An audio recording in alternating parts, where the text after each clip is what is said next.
Chapitre 2, leçon 11, 11e leçon de notre cours d'herméneutique de prophétie biblique. Ce qui est intéressant, quand on regarde le prophétie biblique, c'est de voir comment toutes ces prophéties s'accomplissent dans l'histoire.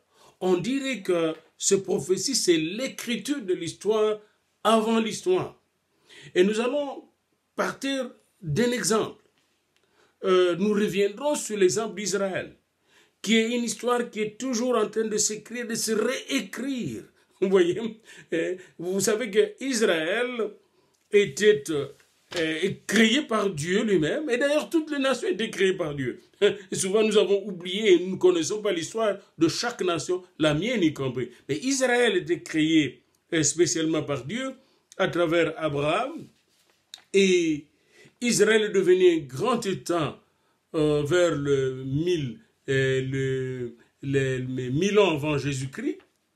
Et puis Israël était détruite entre le 6e et le 8e siècle avant Jésus-Christ, totalement détruite. Cette nation était détruite, elle n'existait plus.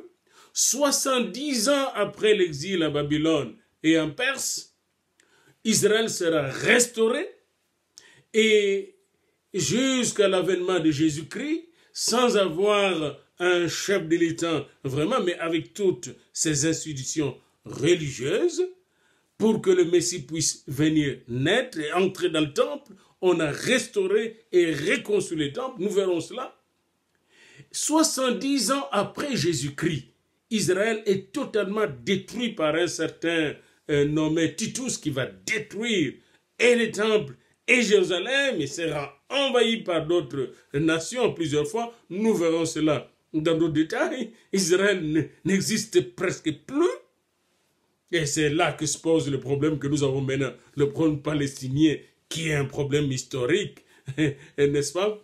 Et après cette destruction, soit à 70 après Jésus-Christ, en 1948, on décrète à l'ONU la restauration de l'État d'Israël. Après, n'est-ce pas, le régime nazi. On décrète en disant, et Israël existe.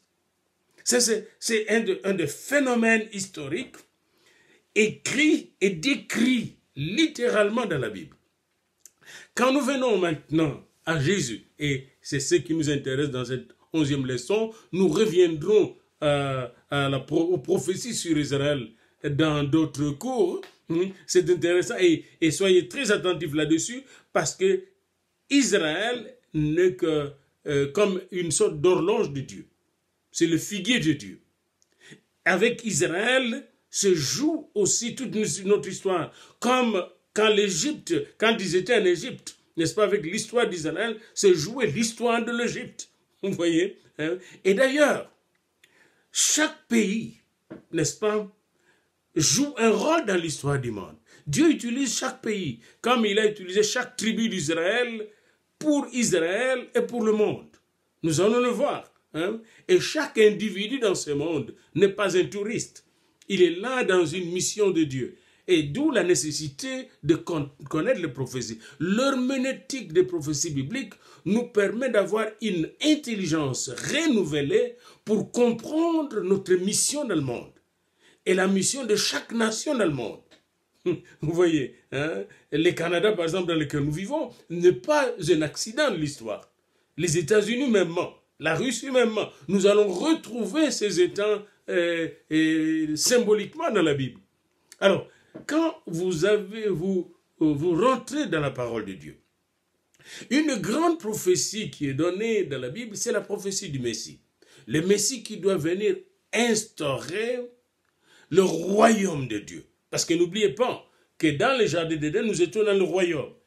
Dans ce royaume de paix, ce royaume d'amour, de joie, ce royaume de bénédiction, de beauté, de bonté, de délices, n'est-ce pas, d'intelligence, de lumière, de satisfaction totale.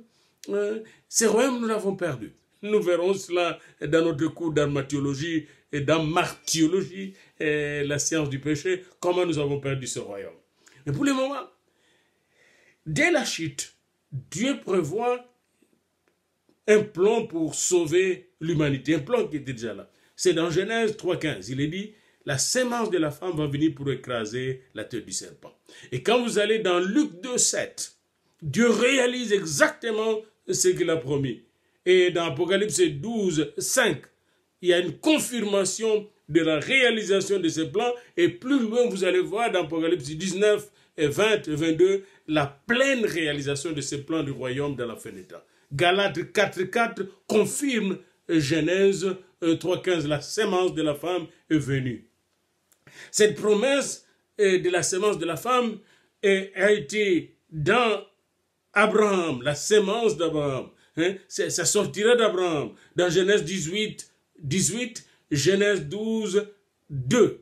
Et nous voyons dans Actes 3, 25, Matthieu chapitre 1, verset 1, et Luc 3, 34, nous voyons comment le Messie, la sémence de la femme, va sortir de la sémence d'Abraham. La promesse de cette sémence a été faite, renouvelée à Isaac dans Genèse 17, 19, et on retrouve Isaac dans Matthieu, premier chapitre, verset 2.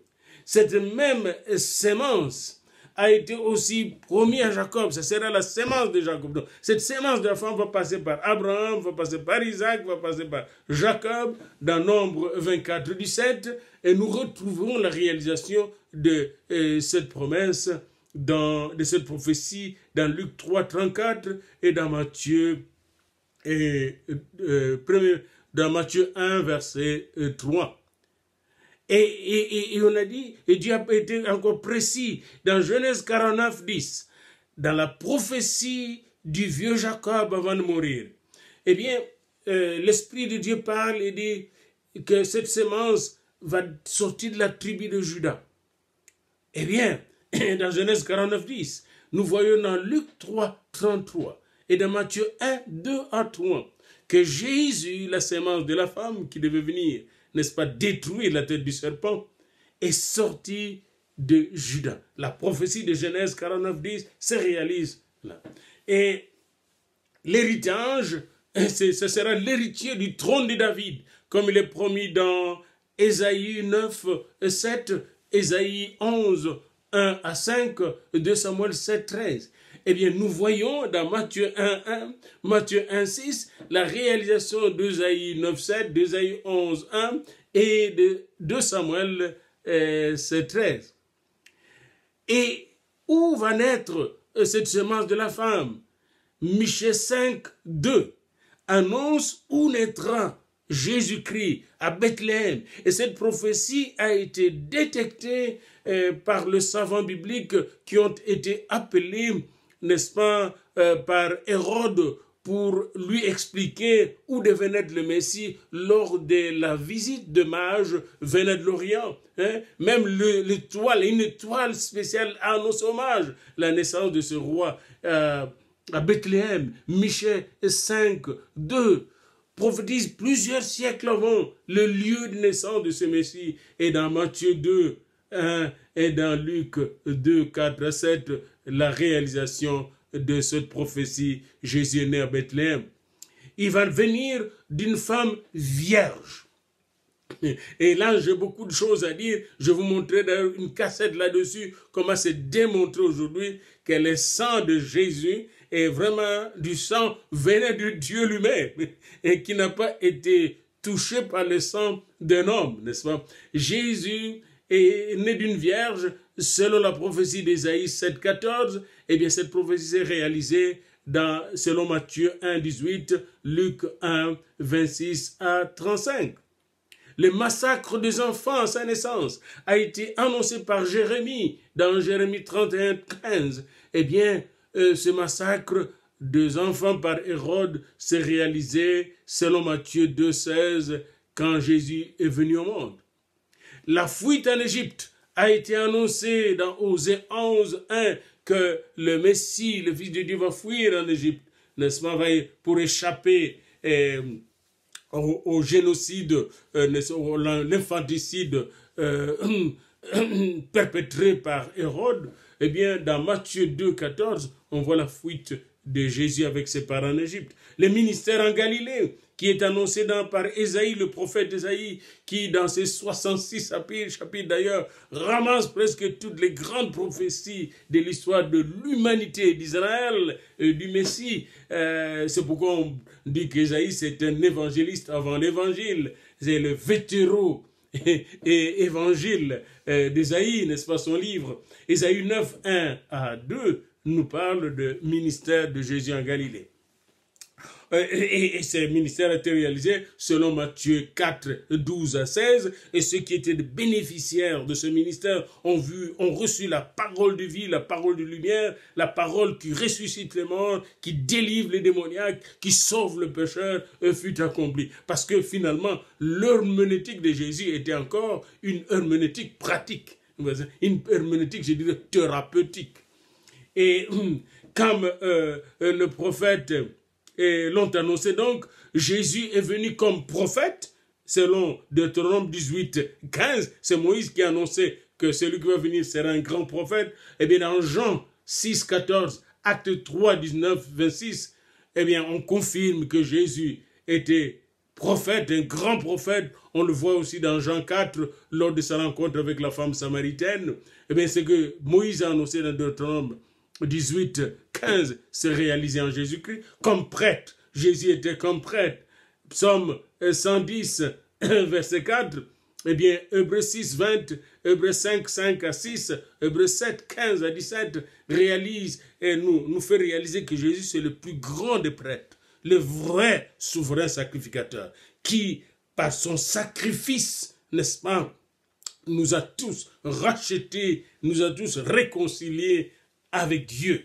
Et on peut aller plus loin. Jésus est entré à Jérusalem comme roi. Vous connaissez, lors du dimanche de Ramos, nous célébrons toujours l'entrée de Jésus comme roi. Eh bien, c'était prévu qu'il viendra comme roi selon la descendance de David. Et il reviendra régner sur cette terre et dans tout l'univers comme roi. Eh bien, cette prophétie s'est réalisée et va se réaliser pleinement à la fin des temps.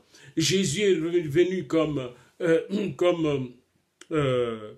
sauveur, comme roi, mais il fut rejeté lors de sa première venue. Cela a été annoncé par Ésaïe dans Ésaïe 53, 3 et au psaume 2, 2. Eh bien, dans Jean 1, 11, Jean 5, 43 et dans tous les évangiles, on voit comment il fut rejeté par ses propres frères, comme Joseph fut rejeté par ses frères avant qu'il ne puisse le reconnaître en Égypte. Et eux aussi, ses propres frères vont le reconnaître un jour. Ils vont même voir celui qu'ils ont percé, n'est-ce pas, le main et le pied et le côté droit.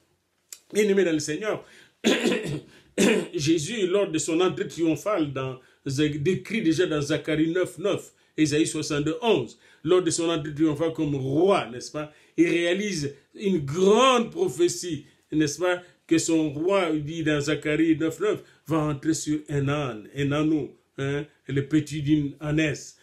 Jean 12, 12, 14, Matthieu 21, 11. Tout ce qu'il a, il sera trahi par un ami, Psaume 41, 9. Et bien dans Marc 14, 10, 14, 43, 45, Marc 26, 14. Jésus fut trahi par Judas. Il sera vendu à 30 pièces de monnaie, n'est-ce pas? Eh bien, dans Zacharie, cette prophétie annoncée par Zacharie, dans Zacharie 11, 12 à 13, se réalise dans Matthieu 26, 15, Matthieu 27, 3, 10. Cet argent sera retourné, puis on va acheter un champ qui va devenir un cimetière, n'est-ce pas, à Jérusalem. Selon Zacharie 11, 13, cette prophétie va se réaliser dans Matthieu 27, 3 à 10. Vous voyez donc, et jusqu'à sa résurrection, Jésus lui-même a prophétisé sa résurrection. Il a écrit l'histoire de sa résurrection. Avant sa résurrection, si vous lisez tous les textes de l'évangile de Matthieu, de Marc, de Jean, de Luc, à la fin, vous voyez Jésus qui prophétise sa résurrection. Et 3 jours après sa mort, Jésus va revenir à la vie. Il ne reste plus que 2 prophéties sur le retour de Jésus, quand il va venir régner sur la terre, sur toute la terre. Cette fois-là, il ne viendra pas comme un petit enfant. Alors, d'où la nécessité, en bon exégèse, en bon interprète de la Bible, vous devez connaître, comprendre et aimer, rechercher, n'est-ce pas, les prophéties concernant Jésus. Parce que ça, c'est la clé. C'est pourquoi je commence et je fais tout un petit chapitre là-dessus. Jésus, qui était annoncé au jardin d'Éden lors de la chute d'Adam et d'Ève, va venir un jour dans toute sa gloire régner éternellement dans tout l'univers.